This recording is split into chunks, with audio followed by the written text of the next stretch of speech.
Bien, super bien. Franchement. Non, vous avez omis quelque chose. Vous êtes rédacteur en chef adjoint. Oui, oui. Bonheur. Oui. Ils l'ont nommé là-bas.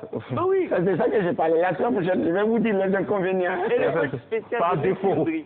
Par Et défaut. le coach spécial de Nessim. En plus, ça ne va cumuler de postes. La semaine prochaine, Merci Abbas, merci beaucoup. On retrouve Abbas la semaine prochaine avec les thèmes. On a une façon particulière avec Abbas de vraiment gratter tout ce qui gêne dans la société. Mais si tout à l'heure on s'est trompé, c'est 73 ans, c'est 73 ans et non 72 ans pour le président Gbagbo qui a un an de plus aujourd'hui. Voilà. 73 ans. Merci d'être en notre compagnie, mesdames et messieurs. Dans quelques instants seulement, on sera en compagnie, nous sommes déjà ici en compagnie de monsieur Diarra Mohamed. Il est PDG d'un groupe, mais il a démarré de façon graduelle. N'est-ce pas? Bonjour. Bonjour. Bienvenue sur le plateau de Matin. On a un jingle ou pas? On a un jingle, c'est parti.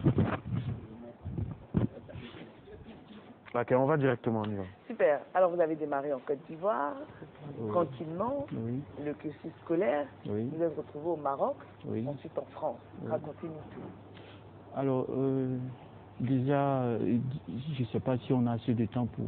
Non, on n'a pas assez de temps, on va aller sur l'autre. Effectivement, j'ai eu à faire mon école primaire à l'école régionale de Treichville. Et par la suite, à Javon, qui est une école à Koumassi, je pense qu'ils ont fermé. Et par la suite à D4, à zone 4. Bon, après, j'ai eu à faire mon BTS à Agitel Formation, une licence professionnelle à Pigé, un master en audit et contrôle de gestion à Pigé. Par la suite, j'ai fait un DCG, qui est le diplôme de gestion, de comptabilité de gestion, circuit expertise comptable. Après le DSCG, et par la suite, master CCA, beaucoup de choses différentes. Après, inscrit à l'ordre des experts comptables en France pour le stage. Ordre des experts comptables en France, vous dites des choses tellement intéressantes que vous donnez un peu plus de voix, s'il vous plaît. Alors, je dirais c'est déjà, c'était une envie en moi qui disait qu'il fallait que je me prépare pour ce que j'ai envie de devenir. Cet homme d'affaires qui... Vous vouliez être un homme d'affaires? Ah oui. Donc vous êtes passé par l'expert. À part, bon, au niveau au BPC, on avait tous l'envie de devenir astronaute et autres, mais bon, la réalité nous rattrape vite fait. Donc, par la suite, on s'est dit, il faut qu'on rentre dans l'économie, la gestion, entreprendre, parce que c'est là-bas où soit on veut devenir un citoyen simple, standard, ou on veut devenir riche. Dans ce cas, il faut entreprendre. Et l'Afrique a des opportunités qu'il faut saisir. Mais juste après les études, vous avez travaillé quand même en entreprise? Oui. J'ai eu la chance parce que mon oncle il est expert comptable. Depuis, dès que j'ai eu mon BTS en comptabilité, j'ai eu la chance vraiment d'apprendre. J'ai fait 3 ans. Je ne demandais pas un rond parce qu'il faut apprendre. Beaucoup de jeunes aujourd'hui, dès qu'ils commencent à travailler, les premiers mois, ils commencent à attendre la mère, oui, mon salaire, ma prime de stage, machin.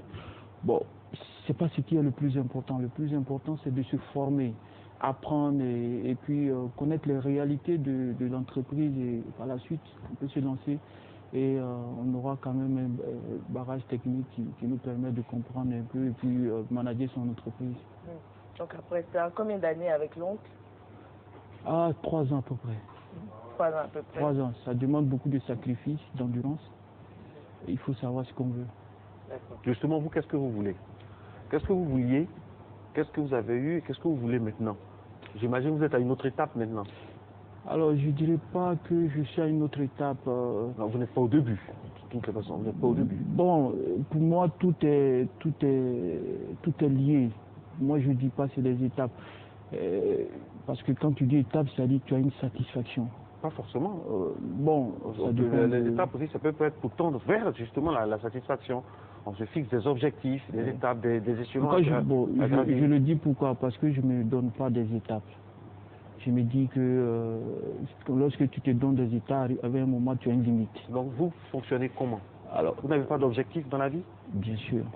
Donc, il y a les objectifs passent par des étapes.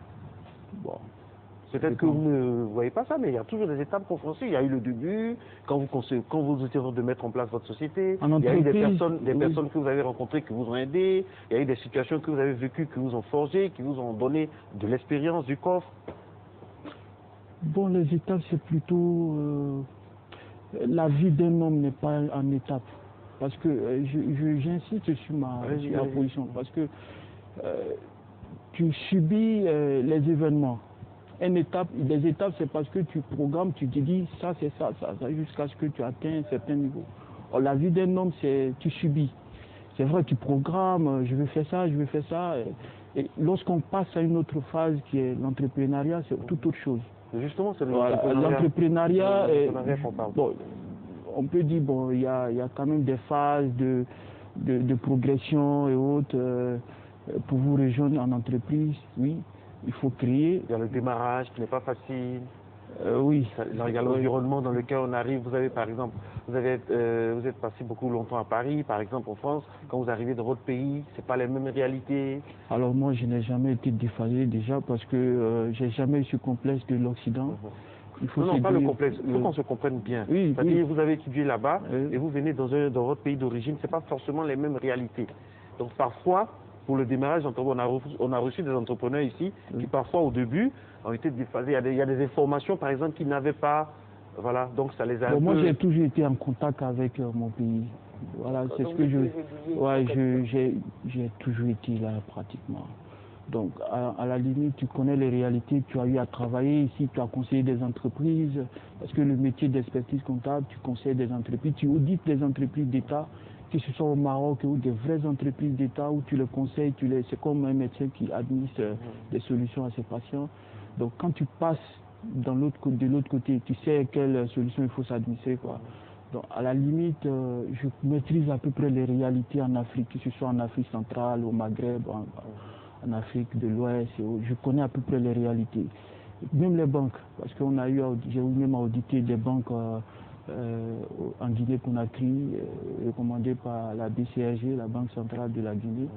Donc je connais pratiquement les méthodes des banques pour donner du crédit aux entreprises, qu'est-ce qu'ils demandent, quelle est la difficulté qu'ils ont. Bon, c'est vrai, la réalité en Afrique, elle est toute autre chose par rapport aux pays Occident et autres, parce que déjà le climat des affaires n'est pas du tout assaini. Ça rend difficile la tâche. Aujourd'hui, pour avoir un marché d'État, c'est complexe, c'est très complexe. Tu peux remplir les critères techniques, administratifs et tout. Bon, arrivé un moment, bon, il faut respecter certaines choses, sans rentrer dans certaines choses. Lesquelles justement? Lesquelles? Rentrer dans certaines choses? Alors, quand je dis rentrer dans certaines choses, j'aimerais pas prendre une position radicale sur ce plateau. Je pense qu'il y a les gens habilités pour faire l'inspection d'État et tout le reste qui doivent travailler dans ce sens. Mais en tant qu'un homme africain qui a envie de changer les choses, nous on est jeunes. Je pense qu'on doit plutôt refuser certaines choses, comme je le fais. Moi, lorsque je vais quelque part, je soumissionne un appel d'offres de l'État et qu'il y a quand même des barrières, je dis miette. Parce qu'il faut dire non. Quand vous remplissez les critères, il faut recourir à des outils que l'État a mis en place pour contredire certaines choses. D'accord. Et vous avez fait le tour de plusieurs entreprises en tant qu'auditeur, et vous décidez de vous lancer dans le BTP. Oui. Pourquoi ce choix? Alors le BTP, pourquoi? Parce que lorsque vous regardez la configuration économique en Afrique, il y a des secteurs porteurs, comme le BTP, comme le secteur agriculture, ces choses-là. Donc il y a des secteurs porteurs. Au niveau du BTP, si on prend par exemple côté logement, c'est un fiasco en Côte d'Ivoire actuellement. Il y a des gros problèmes. Il y a énormément de choses à faire. Il y a un marché qui existe. C'est un fiasco. Vous vous basez sur quoi pour dire que c'est un fiasco? Alors aujourd'hui, les gens ne sont pas satisfaits des promoteurs immobiliers. Certains, mais pas de tous. Vous n'allez pas dire que tout est nul parce que... Je ne dirais pas tout est nul, je ne suis pas aussi... Voilà, mais quand vous dites fiasco, ça veut dire... Fiasco, c'est... Certaines parties... on prend en général, on ne peut pas dire telle personne est bien, ça va, mais c'est un fiasco, il faut le dire. Alors, ça ne marche pas. Les gens n'ont pas les maisons. C'est un fiasco. Pour moi, c'est un fiasco. Il faut changer les choses. Expliquez-vous. C'est facile de dire que c'est un fiasco. Vous appuyez sur quoi? Vous asseyez sur quoi? C'est plutôt... Concrètement. Alors, lorsqu'on, de part et d'autre, dans les entourages, vous demandez est-ce que ça se... Moi, par exemple, je prends mon cas. Avant de venir en Côte d'Ivoire, ma femme et moi, on a souscrit à une promotion immobilière. On a payé cash. On dit on veut vivre dans notre maison. Octobre 2015, on paye cash notre maison. Je n'aimerais pas citer le nom de la boîte en question. Jusqu'à aujourd'hui, on n'a pas été livré. Vous imaginez? Alors, il a fallu que je demande un remboursement. Et en 6 mois, 8 mois, on a eu à construire notre maison sans problème. Donc, il y a un problème de moralité. Il y a tout fait dans ce secteur. Il faut dire les choses telles qu'elles sont. Et vous, avec votre entreprise de VTP, qu'est-ce que vous apportez de nouveau? Alors, je ne dirais pas qu'on apporte de nouveau, on apporte plutôt du sérieux, sans faire de publicité, parce qu'on est jeune, on a des ambitions qui sont au-delà de la Côte d'Ivoire. On est dans plusieurs pays en Afrique. Déjà? Oui. Ça fait combien d'années vous existez? On est à 5 ans d'existence. Et déjà, vous êtes à Lyon, oui. Vous avez déjà conquis le marché ivoirien?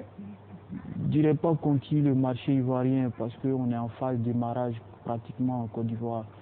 On se lance, on a commencé par les marchés de l'État, on fait du privé aussi, donc on essaie de faire les deux ensemble. Mais ça va, pour l'instant ça va. Non, c'est comme l'Afrique, pour moi toute l'Afrique constitue un champ qu'il faut aller s'aimer. Alors, il faut se dire que s'éparpiller, non, parce que vous prenez certaines zones, comme la Guinée-Conakry, c'est pas le même niveau de développement, c'est pas les mêmes besoins qu'en Côte d'Ivoire. Les choses peuvent être plus faciles là-bas qu'en Côte d'Ivoire, ou vice-versa. En Afrique centrale, c'est pire. Là-bas, ils sont à un niveau de développement qui est assez bas par rapport à nous qui sommes dans la zone ouest africaine. Et là où il faut, moi je dis un homme d'affaires, c'est se faire des marges, c'est te faire du bénéfice. Alors, là où tu peux te faire du bénéfice, il faut y aller. Même si on ne peut jamais finir de gravir, comment on appelle ça, des marchés dans la zone de préférence, peut-être la Côte d'Ivoire ou tu es ivoirien, tu te dis il faut rester en Côte d'Ivoire, non, pas forcément. Aujourd'hui, le secteur on parlait de logement, c'est bloqué. Pour un ACD, j'ai entendu M. Abbas le dire.